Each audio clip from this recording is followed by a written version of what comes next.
Welcome to the group of eye catching. आज हम लोग चैप्टर नंबर 7 क्लास 12 का वीडियो लेक्चर देखने वाले हैं। ये सेकंड पार्ट है। पार्ट फर्स्ट अगर आप लोगों ने नहीं देखा तो प्लीज़ पहले पार्ट फर्स्ट देखिए, उसके बाद से इस पे आइए। चैप्टर का नाम है सामाजिक प्रभाव एवं समूह प्रक्रम। इस चैप्टर को शुरू करने से पहले मैं आप लोगों को कुछ बातें बताना चाहूँगा जो कि पर्सनल एक्सपीरियंस से आई हुई हैं, और मैं चाहूँगा कि ये आप लोग भी जाने तो काफ़ी बेटर रहेगा। क्या है, जैसे कि कभी कभी होता है क्या ना, हम लोगों को टीचर पढ़ाते हैं और हमें कुछ समझ में ना आता है। अब देखिए यहाँ पे दो चीज़ें हो सकती हैं, या तो वाकई में आपकी गलती हो, ना समझ में आ रहा हो, या फिर उन टीचर के पढ़ाने में ही कुछ मिस्टेक हो। क्यों? क्योंकि टीचर को ऐसा पढ़ाना चाहिए कि एक छोटे से बच्चे को समझ में आ जाए, मतलब एकदम ईजी से ईजी लैंग्वेज में एक टीचर को पढ़ाना चाहिए।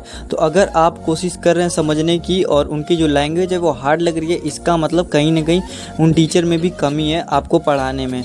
हो सकता है वो आपको एक बेसिक लेवल से ना पढ़ा पा रहा हूँ। तो सिंपल सी बात मैं ये कहना चाहूँगा कि अगर कभी कुछ ऐसा हो तो प्लीज़ अपने ऊपर इतना ज़्यादा ब्लेम ना डालें, क्योंकि ये ऐसा एज है, ऐसी प्लेस है ये जहाँ पे हम पढ़ाई करते हैं और कोई हमें अप्रिशिएट करने वाला नहीं होता है। कोई नहीं कहने वाला होता है कि बहुत मेहनत कर रहे हो यार, कब तक, जब तक हम लाइफ में सक्सेस ना हो जाए।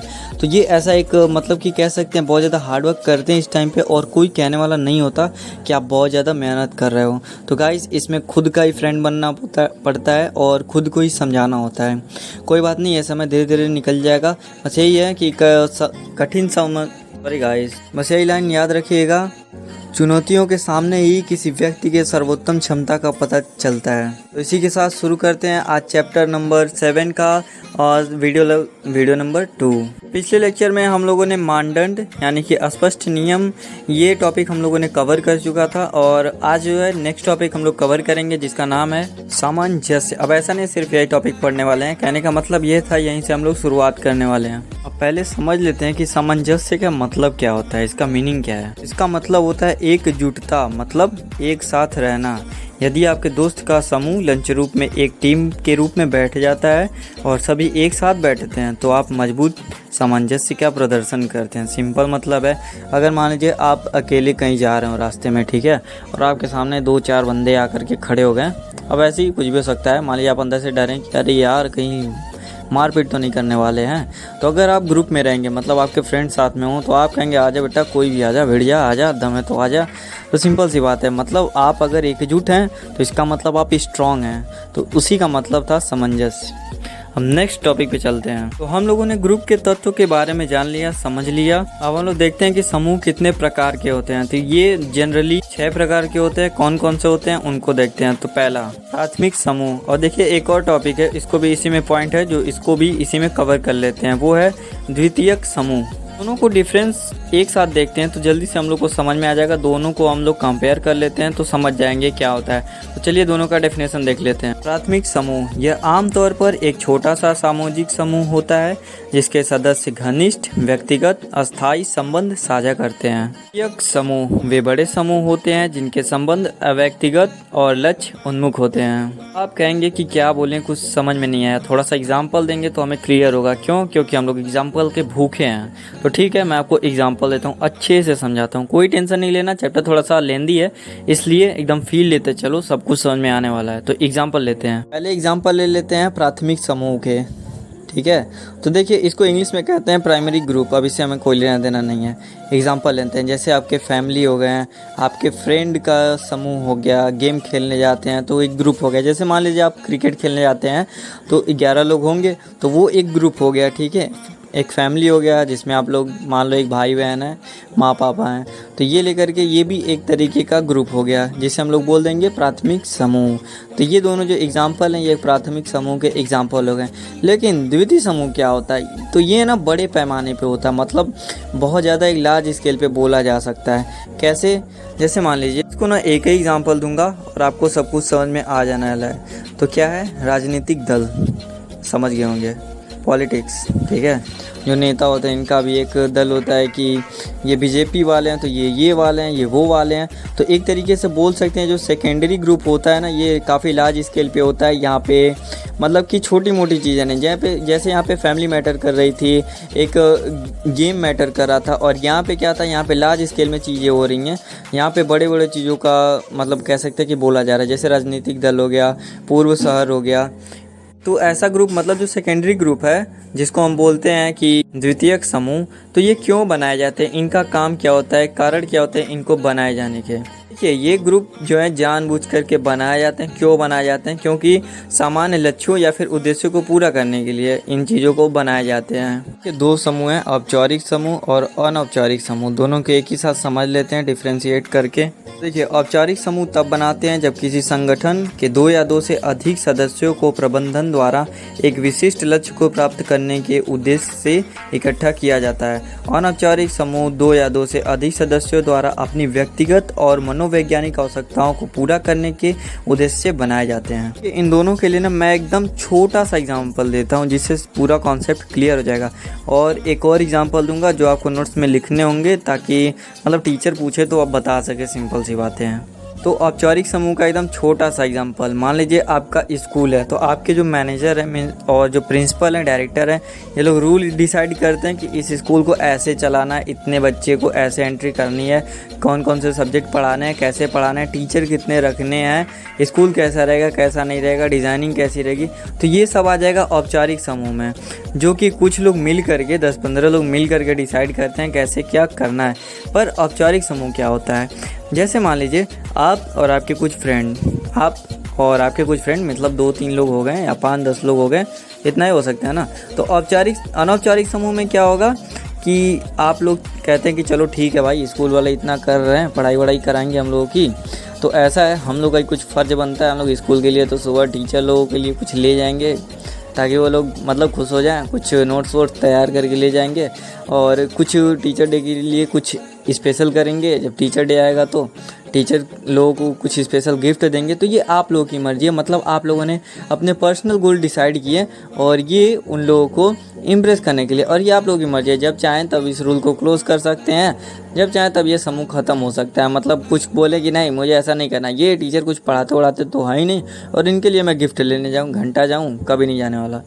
तो ये आप लोगों के ऊपर होगा। जो पहला वाला है वो नहीं है, क्योंकि वो सारे लोग मिल करके डिसाइड करते हैं कि स्कूल को चलाने के लिए, तो वो तो ऐसा नहीं होगा ना।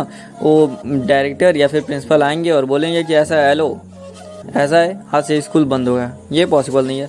पता चला अगर ऐसा बोल दिए तो क्या पता कल वो लोग उठ ही ना सकें।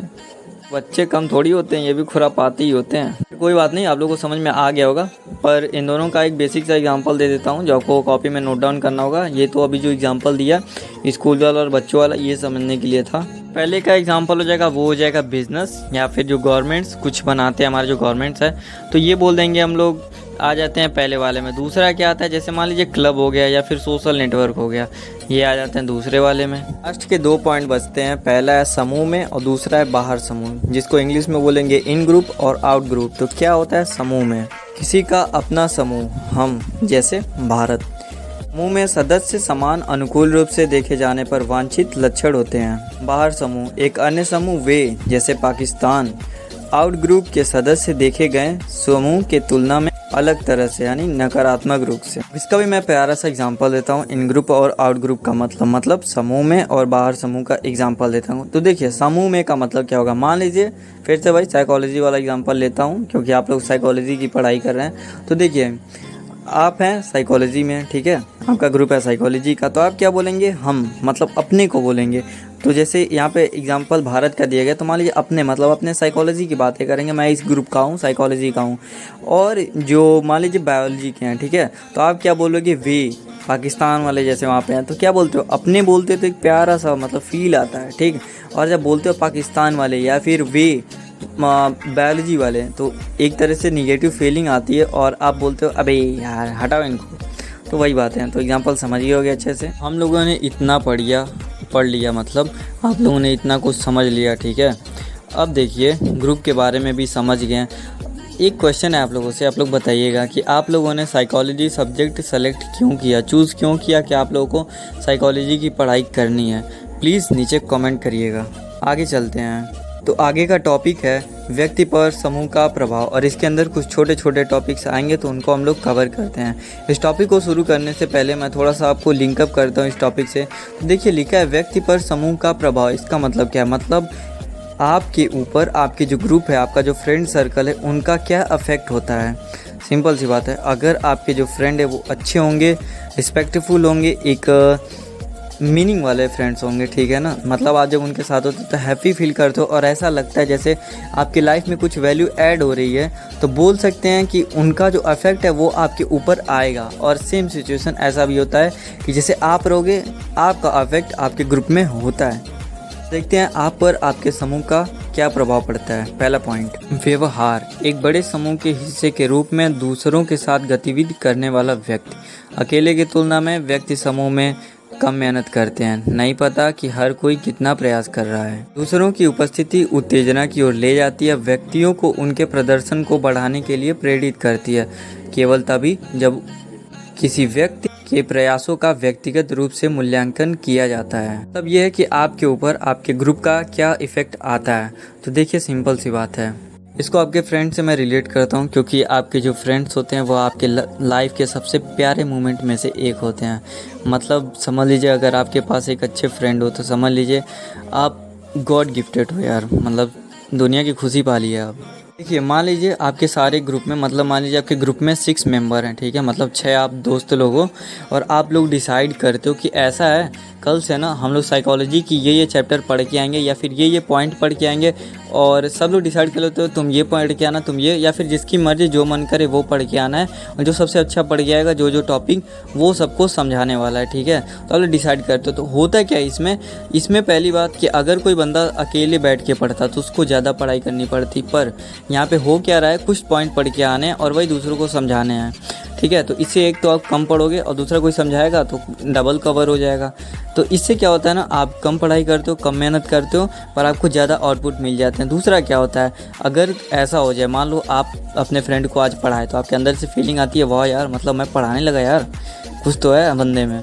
तो होता क्या है ना, कल आप और ज़्यादा अप्रिसिएट हो जाते हो। वो कहते हैं यार बहुत गजब पढ़ाए, तो कल से आप और ज़्यादा मेहनत करके आते हो। तो सिंपल सा मतलब है कि कोई आपकी प्रशंसा करता है या फिर आपके जो ग्रुप वाले हैं वो जब आपको कहते हैं यार बहुत गजब पढ़ाएं, तो आप अंदर से और भी ज़्यादा प्रभावित हो जाते हो और कल से और ज़्यादा हार्डवर्क करते हो और अच्छे से उनको एक्सप्लेन करने की कोशिश करते हो। तो इन पॉइंट्स में यही कहने की कोशिश की जा रही थी। वीडियो काफ़ी लंबी हो गई है, तो इसलिए कल हम लोग कवर करेंगे सोशल लोफिंग के कारण। तब तक खुश रहिए, आबाद रहिए, अच्छे फ्रेंड्स बनाइए, उनके साथ टाइम स्पेंड करिए। पर हाँ, उतना नहीं जिससे आपका लॉस हो, उतना जिससे आपके लाइफ में कुछ वैल्यू ऐड हो। देखिए, पढ़ाई ना तो दिल से करिएगा ना ही दिमाग से। क्यों? क्योंकि दिल से करना मतलब हार्डवर्क करना और दिमाग से करना मतलब स्मार्ट वर्क करना, और दोनों जगह से सक्सेस नहीं मिलेगी। सक्सेस तभी मिलेगी जब आप हार्डवर्क प्लस स्मार्ट वर्क करोगे, मीन्स जब आप दिलो दिमाग से पढ़ाई करोगे। Thank you guys for watching this videos.